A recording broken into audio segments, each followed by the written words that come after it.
Buenas noches para todos. Muchas gracias a Alex, a los músicos, por dirigirnos en alabanza, en adoración. Qué bueno que es cantar, alabar al Señor con esas canciones que nos hacen pensar en Él, ¿verdad? Y yo hoy traigo para compartir con ustedes un pensamiento, una reflexión, mensaje extraído de un himnario. Me voy a decir, pero ¿que no vas a hablar de la Biblia? Sí, es de la Biblia, ¿no? Ustedes saben que el himnario único inspirado está en la Biblia, ¿no? ¿Qué libro estoy hablando? El libro de los Salmos, ¿no? Allí tenemos los himnos, las canciones inspiradas por Dios, escritas en un tiempo particular de la vida del pueblo de Dios y que quedaron registradas en la Escritura para nuestro beneficio. Y les propongo compartir y estudiar juntos el Salmo 92. El Salmo 92.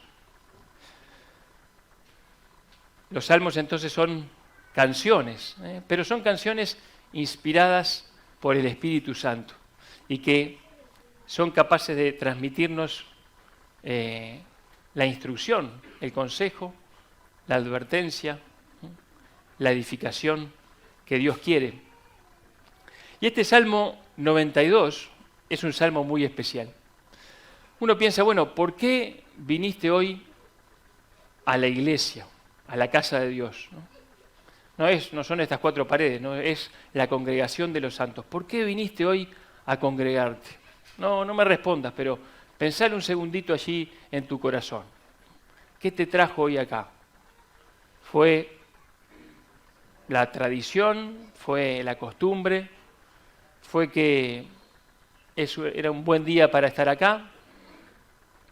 ¿Fue que si no te ibas a sentir culpable porque, bueno, domingo hay que ir a la iglesia? ¿O fue algo más intenso, más del corazón, más de tu relación con Dios? Vamos a estar pensando un poquito en eso mirando este Salmo 92. El Salmo 92 dice en su encabezado allí, Salmo cántico para el día de reposo. Saben, los judíos, los hebreos, tenían algunos salmos que cantaban en diferentes momentos. Y este era un salmo que cantaban en el sábado, el día de reposo. El sábado era un día muy especial para los hebreos, era un día dedicado al Señor. La Escritura dice que en 6 días Dios creó los cielos y la tierra, hizo todas las cosas, y el séptimo día reposó de sus obras. Y ese día fue santificado y se lo encargó a su pueblo, dentro de aquellos 10 mandamientos de que tenían que guardar el sábado, pero era un día de deleite, un día especial, un día que tenía que ser dedicado al Señor para pensar en las cosas de Dios, para que la prioridad del pueblo sea Dios y para reorientar las velas, podríamos decir, hacia Dios. Cuando el Señor Jesucristo estuvo entre nosotros, dio su vida en la cruz por cada uno de nosotros, fue sepultado, resucitó al tercer día, apareció a los suyos, ascendió a los cielos y hoy está en los cielos. Y la iglesia empezó a crecer y a desarrollarse y los apóstoles empezaron a enseñar aquello que habían recibido del Señor Jesús. No registra el Nuevo Testamento que tengamos que guardar el sábado, no es una enseñanza escritural del Nuevo Testamento, pero sí lo que registra el libro de los Hechos es que los creyentes se reunían el domingo, porque bueno, fue el domingo que el Señor Jesús resucitó, un domingo, y fue algo casi que podríamos decir natural. Los creyentes se reunían el domingo a adorarle, a alabarle, a recordarle, a participar del pan, a tener comunión. Así que podríamos equiparar este mensaje, esta instrucción, este cántico que los hebreos lo cantaban para el sábado, quizá podríamos compararlo para el domingo, para nosotros. Aunque todos los días son días del Señor, ¿verdad? Pero podríamos decir que el domingo, por lo menos para la cristiandad, es un día particular. Es un día en que la iglesia se reúne a adorar a Dios. Entonces uno dice, ¿qué vinimos a hacer? Vinimos a adorar a Dios. Vinimos a alabar a Dios. Vinimos a glorificar a Dios. Vinimos a decir con nuestras vidas que Dios es totalmente prioritario en nuestra vida. Eso es lo que viene a hacer la iglesia cuando rinde culto a Dios un domingo. No es que solamente es una reunión. Estamos rindiéndole culto, tributo, adoración y gloria a Dios. Y podemos dividir este salmo en 3 grandes bloques, 3 pensamientos, 3 cosas que nos va a hacer meditar este salmo. Y cada uno de estos pensamientos o de estos bloques nos lleva a un cambio o nos plantea un cambio en nuestra vida. Los primeros versículos, podríamos ir del 1 al 5, hablan de reconocimiento. El salmista reconoce quién es Dios y lo que ha hecho. O sea que nos lleva a un cambio de sacarnos a nosotros del centro de nuestra vida y de poner a Dios en el centro, de reconocer quién es Dios y qué ha hecho. El cambio propuesto es cambiar el centro de tu vida, que Dios sea el centro de tu vida. Los siguientes versículos, el segundo bloque podríamos decir, nos hablan de reenfocarnos. El salmista ve la vida y ve las injusticias de la vida y ve lo que hacen los impíos, los necios, pero lo mira con la mirada de Dios. Y tiene una visión espiritual y eterna de las cosas que le rodean. Es un reenfoque. En la presencia de Dios y en la comunión con los santos tenemos nosotros ese cambio de perspectiva. Podemos mirar las cosas con los ojos de Dios. Y finalmente en el último bloque de este salmo vamos a ver la renovación. Cómo el salmista encuentra su fuerza en Dios, encuentra una renovación de su interior en el Señor y en la congregación de los santos, ¿no? Entonces vamos a ver que este salmo nos propone congregarnos, sí, pero no para cumplir con una forma, no para que, porque la tradición nuestra nos lo dice, sino congregarnos con este otro objetivo, con este triple objetivo: reconocer quién es Dios, reenfocarnos en nuestra visión y renovarnos en nuestro interior. Entonces vamos a leer el Salmo 92, que dice así: Bueno es alabarte, oh Jehová, y cantar salmos a tu nombre, oh Altísimo. Anunciar por la mañana tu misericordia y tu fidelidad cada noche, en el decacordio y en el salterio, en tono suave con el arpa, por cuanto me has alegrado, oh Jehová, con tus obras, en las obras de tus manos me gozo. Cuán grandes son tus obras, oh Jehová, muy profundos son tus pensamientos. El hombre necio no sabe, y el insensato no entiende esto. Cuando brotan los impíos como la hierba, y florecen todos los que hacen iniquidad, es para ser destruidos eternamente. Mas tú, Jehová, para siempre eres altísimo. ¿Por qué aquí tus enemigos, oh Jehová? ¿Por qué aquí perecerán tus enemigos? Serán esparcidos todos los que hacen maldad. Pero tú aumentarás mis fuerzas como las del búfalo. Seré ungido con aceite fresco, y mirarán mis ojos sobre mis enemigos, oirán mis oídos de los que se levantaron contra mí y de los malignos. El justo florecerá como la palmera, crecerá como cedro en el Líbano, plantados en la casa de Jehová, en los atrios de nuestro Dios florecerán. Aún en la vejez fructificarán, estarán vigorosos y verdes, para anunciar que Jehová mi fortaleza es recto y que en él no hay injusticia. Salmo precioso, ¿verdad? Salmo realmente precioso. Como decíamos, los hebreos aprovechaban el sábado para juntarse, para ir al templo, para adorar a Dios. Más adelante en la historia, para ir a la sinagoga, para escuchar su palabra. Ahora, ¿para qué nos juntamos los creyentes?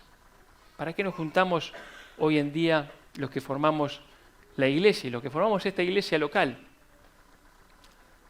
como decíamos, ¿es solamente porque hay que hacerlo, porque es una costumbre, es una tradición, o es porque realmente venimos a buscar al Señor, venimos a darle gloria, venimos a adorarle? Me preguntaba, ¿debe la iglesia entretenernos? Pienso que no, ¿no? ¿Debe la iglesia reenfocar al creyente o es el creyente el que viene a adorar al Señor y viene a bendecir a otros? ¿Por qué has venido hoy a la casa de Dios? Todo este salmo está impregnado de la idea de congregarse, de estar juntos en la casa de Dios. Pero, como decíamos, nos propone algo distinto.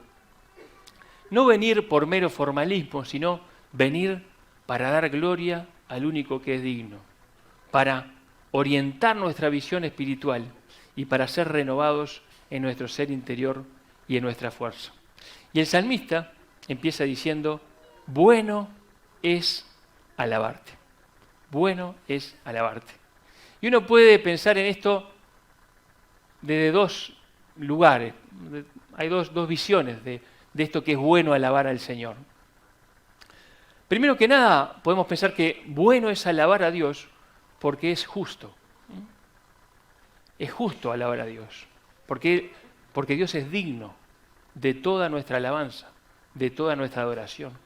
Es digno de todo honor, es digno de toda honra.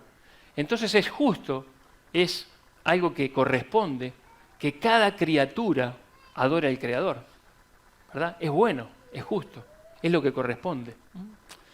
Dios merece que le alabemos. Somos criaturas, fuimos creados por Dios, y como criaturas lo más adecuado que podemos hacer es adorarle. Podemos decir, en nuestro ADN, ¿no?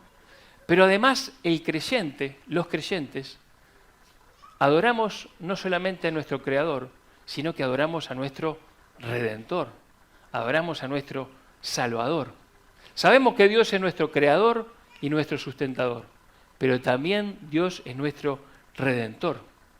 El creyente ha sido comprado por precio, pertenece al Señor.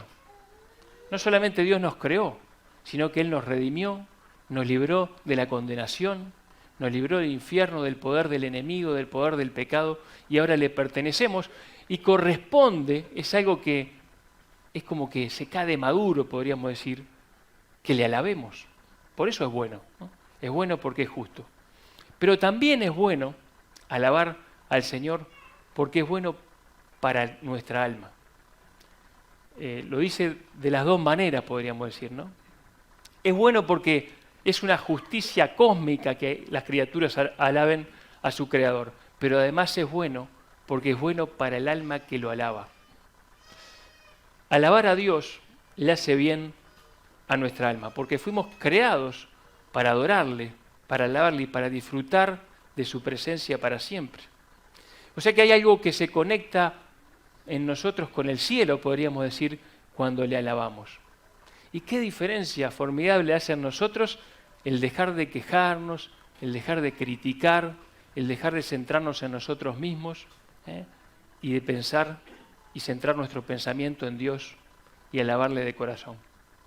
Dice Isaías 26, 3 y 4, tú guardarás en completa paz aquel cuyo pensamiento en ti persevera, porque en ti ha confiado. Confiad en Jehová perpetuamente, porque en Jehová el Señor está la fortaleza de los siglos. Cuando nuestro pensamiento persevera en Dios, cuando centramos nuestra mente, nuestro pensamiento, nuestro corazón en Dios, la paz de Dios nos llena. Tenemos razones para confiar en Él. Por tanto, debemos meditar en Dios, en su persona, en lo que Él es y en lo que Él ha hecho. Y saben, hermanos, de eso se trata la alabanza. Alabar a Dios no es tanto cantar, no es tanto, no nos está hablando tanto de música, aunque por supuesto que la puede implicar, ¿no? Alabar a Dios es lo que brota, la alabanza es lo que brota de un corazón que reconoce quién es Dios. Si queremos realmente alabar a Dios, tenemos que reconocer primero lo que Él es. ¿Quién es Dios para ti? ¿Quién es Dios? ¿Qué ha hecho Dios en tu vida por ti? Así que al meditar en Él, si meditamos en Dios, y de nuestro corazón va a brotar alabanza. Qué bueno que está eso, ¿no? Pensar en eso.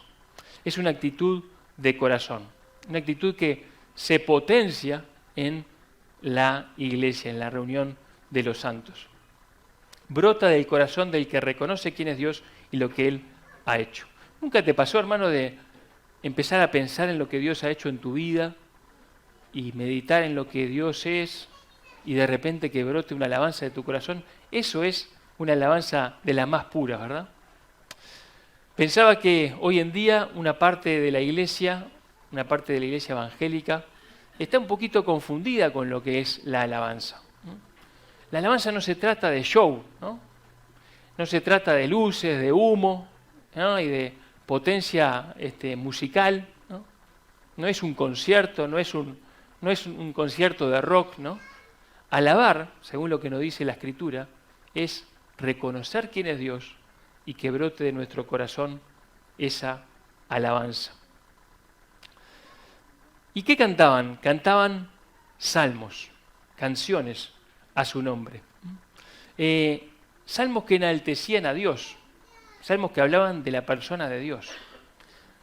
Saben, muchas veces, a veces cantamos canciones que hablan más del que adora que de aquel que adoramos, ¿no?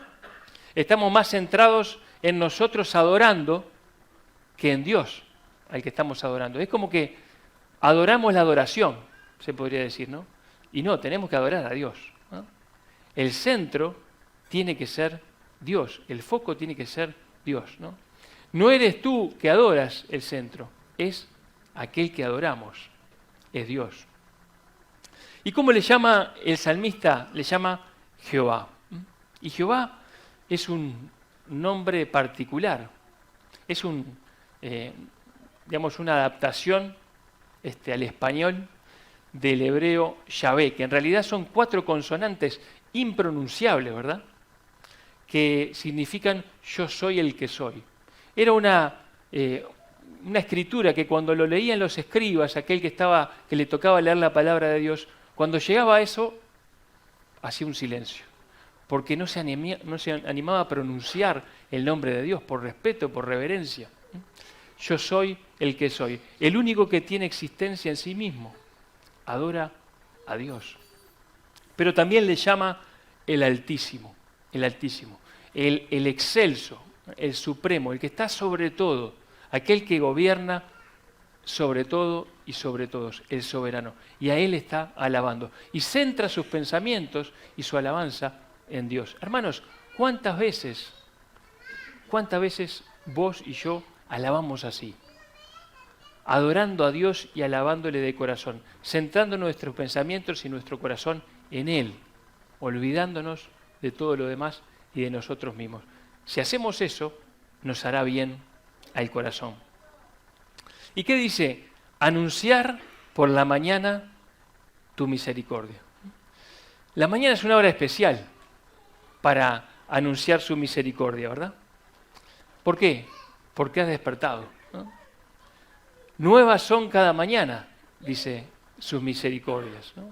Has despertado, podés respirar, podés ver, ¿no? Podés levantarte.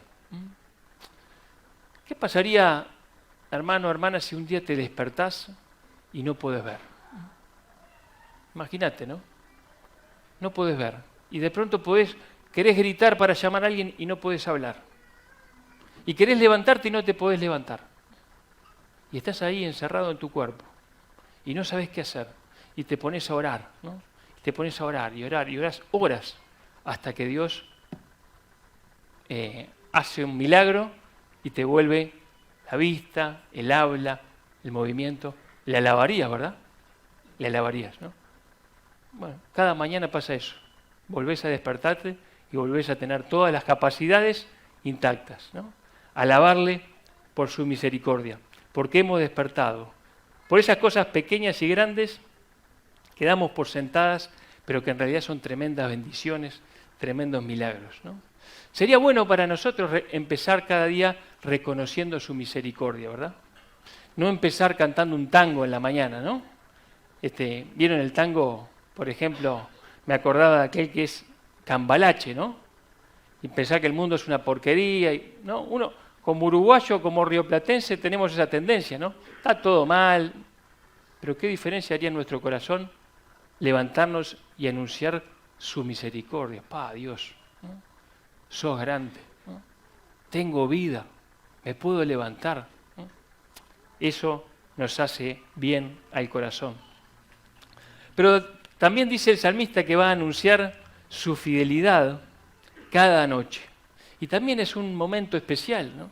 Porque hemos llegado a la noche, porque ha transcurrido un día y Dios ha sido fiel, porque ninguna de sus promesas ha faltado, ninguna de sus palabras ha fallado. Sus cuidados y su provisión te han traído hasta esa noche, ¿no? Y qué bueno que es, ¿no? Antes de dormirnos, si llegamos a poder tener un tiempo ahí de lucidez, decir: Dios, te alabo por tu fidelidad. Y recordar todo lo que Dios ha hecho nos hace bien. Menciona el decacordio, que era como una guitarra de 10 cuerdas, el salterio, el arpa. Eran instrumentos de cuerda que se usaban para la alabanza, para la adoración en el templo. Y dice después, ya ha pensado en Dios, en la persona de Dios, y ahora va a pensar en las obras de Dios. Dice: por cuanto me has alegrado, Jehová, con tus obras, en las obras de tus manos me gozo.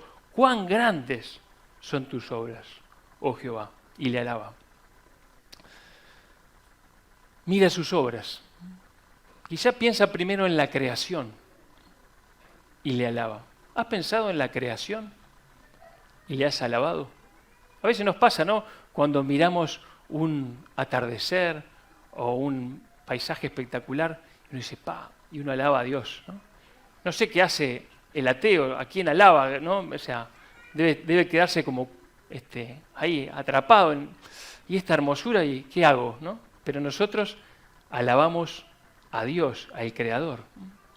Escuché una anécdota de uno de los que descubrieron el ADN, que es creyente, ¿no? Y no sé si todavía vive, que en una charla mostró una imagen del ADN, ¿no?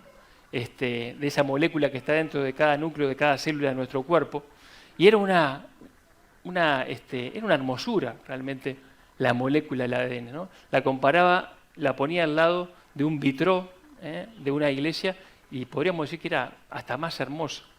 Y este hombre que había descubierto el ADN sacó una guitarra y se puso a alabar, se puso a cantar, ¿no? Porque no daba ni para decir nada desde el punto de vista científico, solamente para alabar al Creador. Qué bueno que es alabar al Creador, ¿no? Pobres aquellos que piensan que las cosas se han hecho solas, ¿no? Se han hecho por azar y por tiempo. Nosotros alabamos al Creador. Pero después quizás meditó en lo que Dios había hecho por Israel, ¿no? Estamos pensando en este tiempo, en este salmo, y pensó en la liberación de Israel de Egipto y en la entrada en la tierra prometida y tantas cosas que Dios hizo por Israel, ¿no? Pero después quizá pensó en su propia vida y en lo que Dios había hecho en su propia vida y estalló en gozo. Y hermano, ¿tú has pensado en las obras de Dios en tu propia vida? Dios te salvó. ¿Le alabas por eso? ¿Le alabas por eso? ¿Eres consciente de esa obra de salvación que Dios ha hecho en tu vida? Si Dios no me hubiera salvado a los 17 años, ¿no? ¿Qué sería de mi vida? ¿Qué sería de mi muerte? ¿Y vos? Si Dios no te hubiera salvado, ¿qué sería de vos? Si pudieras vivir un segundo de lo que hubiera sido tu vida, si no le hubieras conocido, de lo que hubiera sido tu muerte, si no le hubieras conocido. Imagínate eso, lo terrible, ¿no? Pero Dios te ha salvado. ¿Le alabas? ¿Le alabas? Dice acá: en las obras de tus manos me gozo. ¿Cuándo fue, hermano, la última vez que lloraste de alegría por lo que Dios hizo en tu vida? ¿Sabes? Eso no es algo extraño. No es algo para los locos, ¿no? Es algo para los que entienden lo que Dios ha hecho en su vida. ¿Será que Dios hizo poco? ¿O será que no estás entendiendo lo que realmente hizo? Los creyentes podemos alabarle por la obra de la cruz. Te ibas al infierno, te ibas a la condenación eterna, sin fin, y Dios te sacó de allí. Alábale.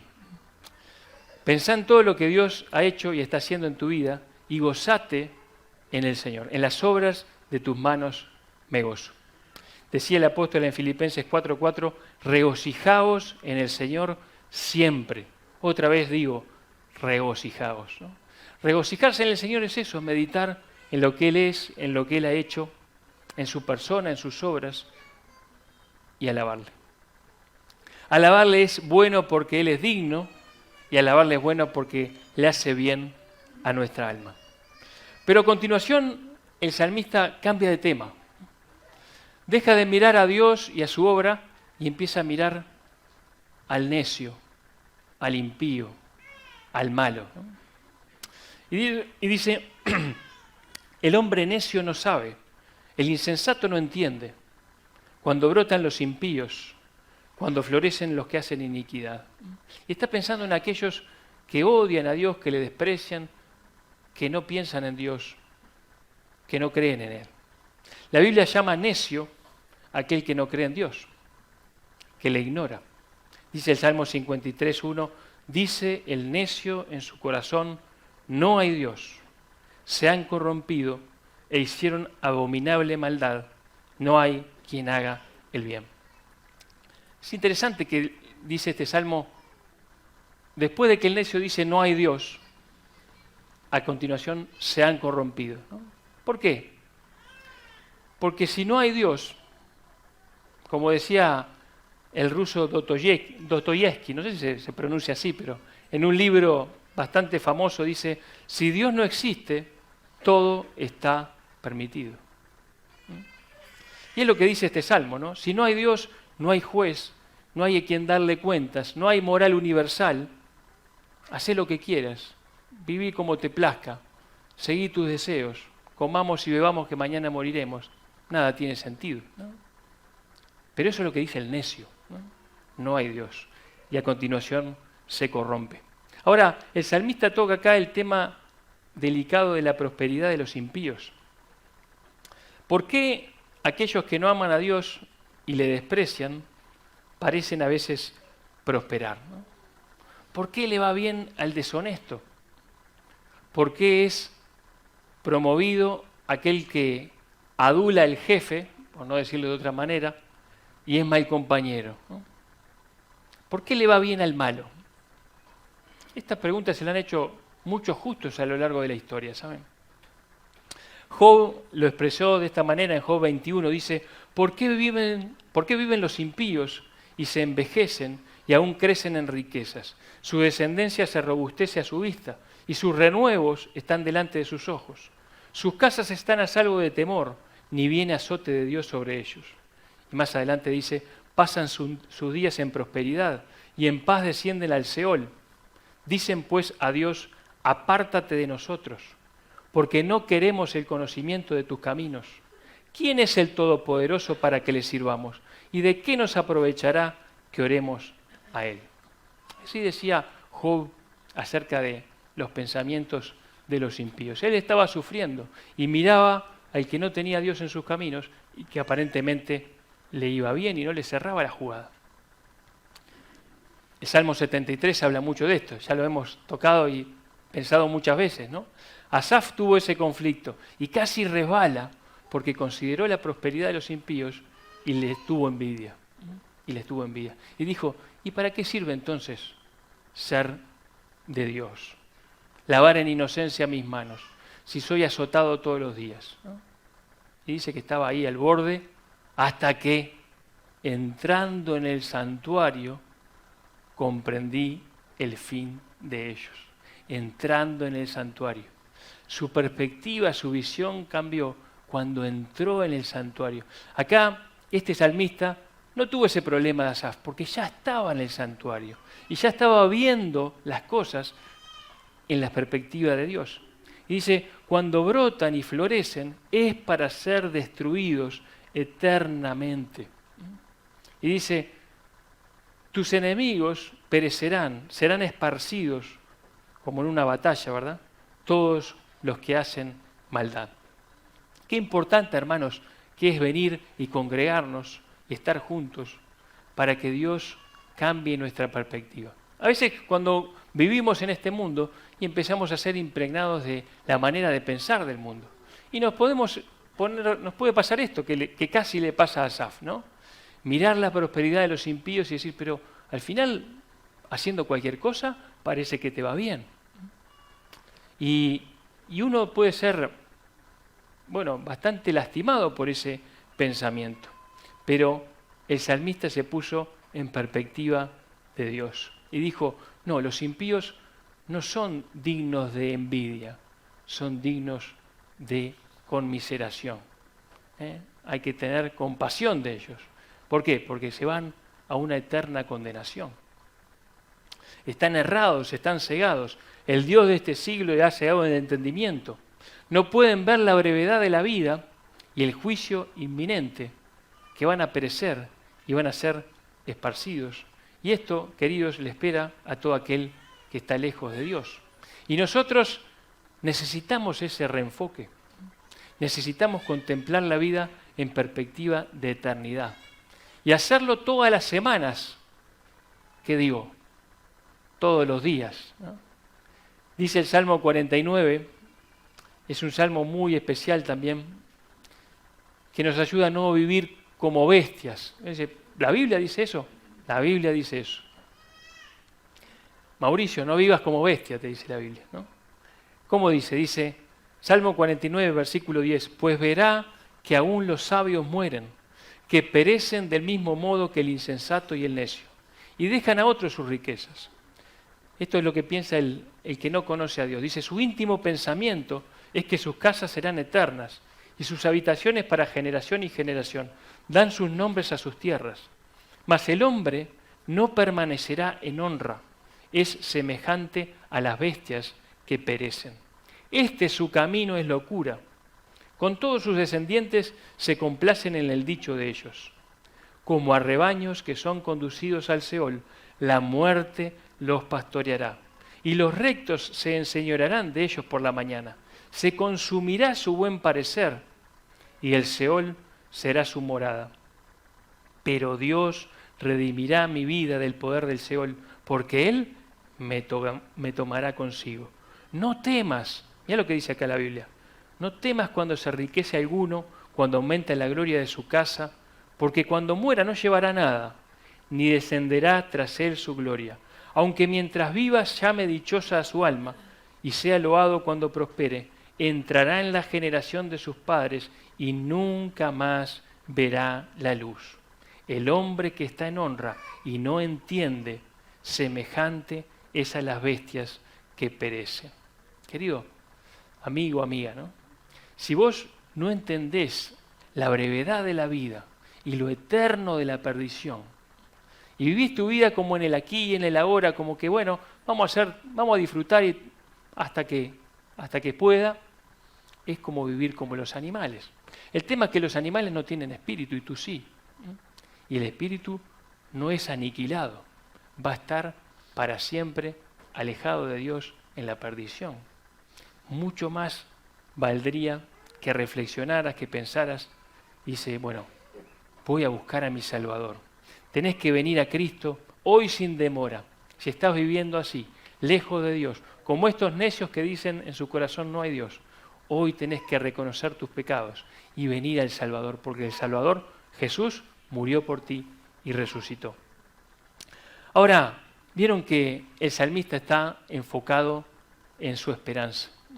Está pensando, sí, a los impíos le va bien aparentemente, pero son como esa hierba que está brotando para luego ser cortada. Y pone en el Altísimo su esperanza. Ahora, como decíamos, esto es lo que pasa en la congregación de los santos. Nos reenfocamos.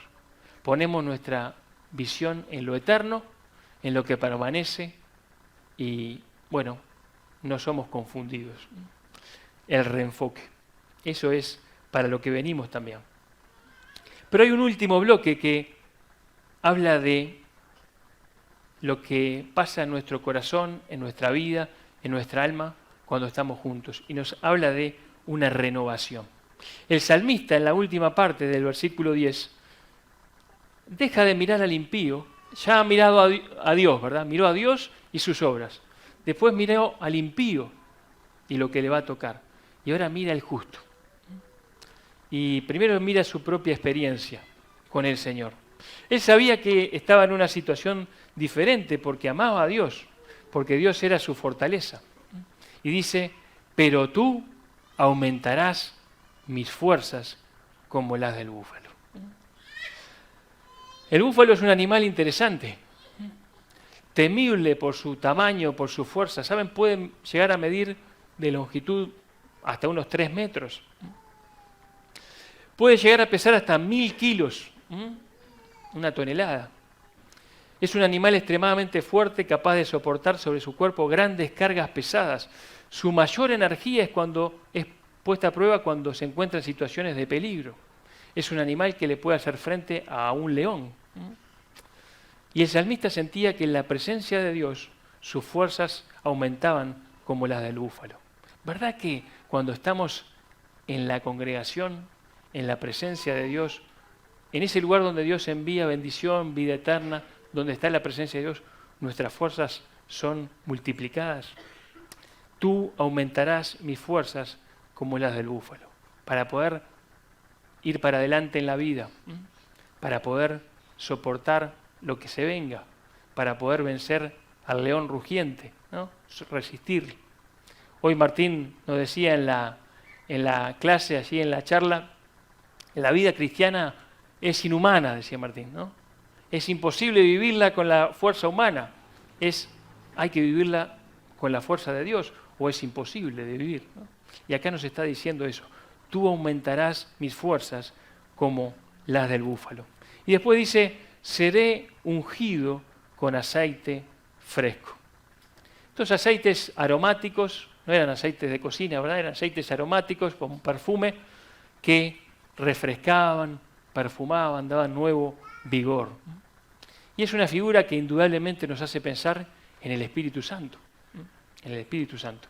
Y el Espíritu Santo ha sido derramado abundantemente en el corazón de todos los que hemos creído. Y es dependiendo del Espíritu que podemos ser renovados.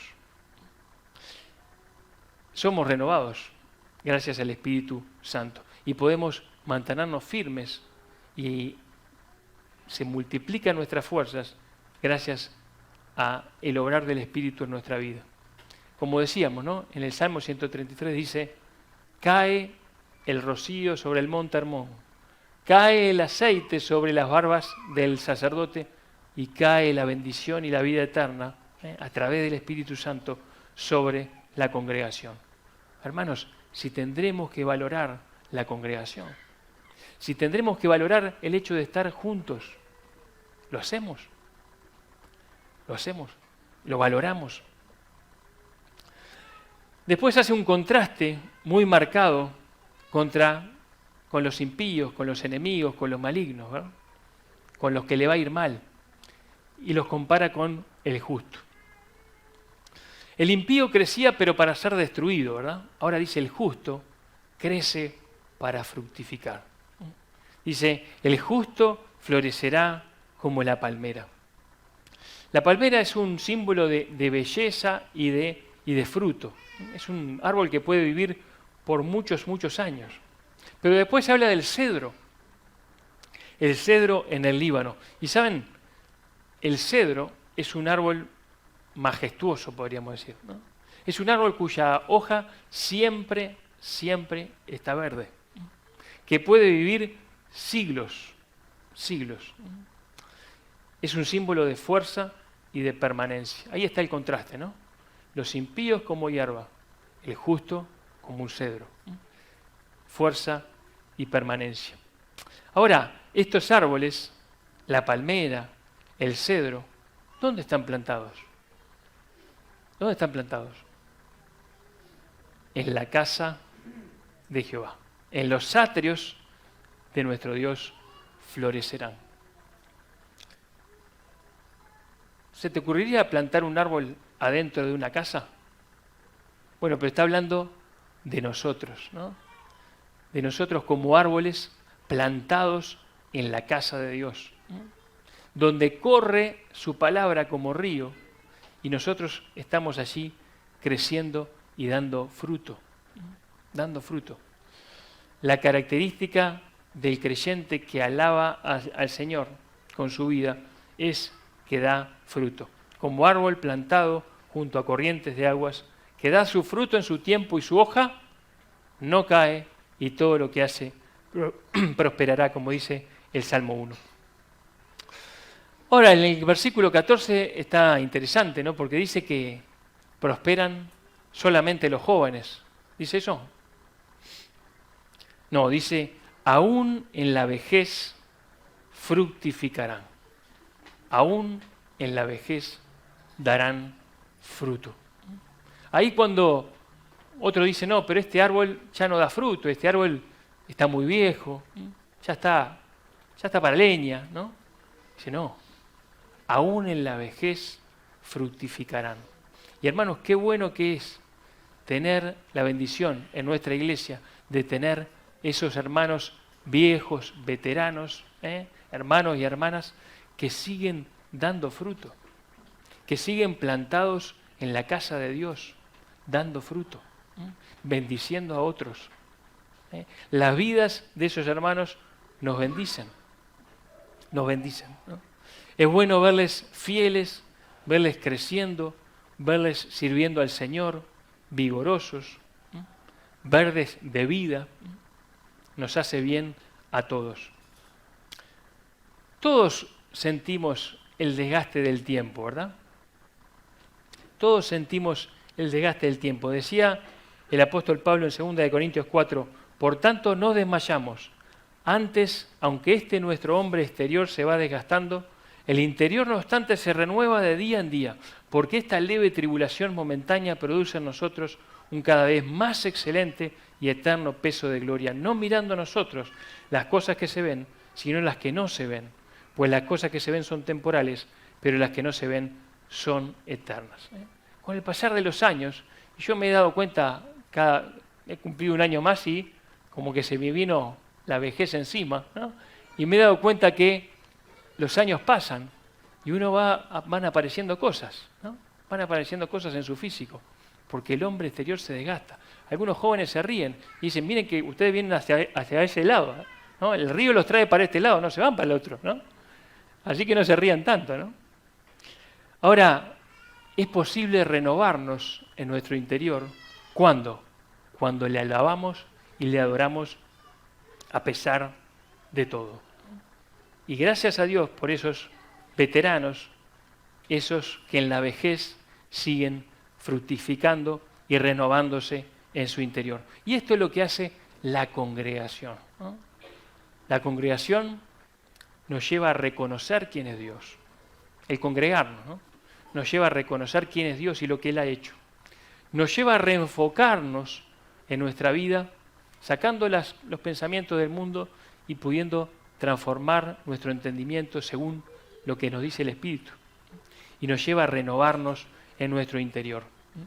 Ahora, este vigor que tienen también los viejos no es para una ostentación personal, sino para la gloria de Dios, para seguir anunciando su nombre. Porque dice, estarán vigorosos y verdes para anunciar que Jehová, mi fortaleza, es recto y que en Él no hay injusticia. Y termina entonces como empezó, poniendo a Dios en el centro, glorificándolo y exaltándolo. Hermano, cuando pienses el próximo domingo, ¿para qué me voy a congregar? ¿Para qué voy a ir a la casa de Dios? ¿Para qué voy a estar reunido con los santos? No piense que, bueno, es porque es domingo. No, voy a ir para reconocer la grandeza de la persona y la obra de Dios y glorificarlo porque es bueno, porque es digno, porque me hace bien al alma. Voy a ir para reenfocar mis pensamientos en lo eterno y mirar en perspectiva de eternidad la vida. Voy a ir para ser renovado en mi hombre interior, con sus fuerzas y por su espíritu. Que esto sea una realidad en la Iglesia, hoy y siempre. Que así sea. Amén.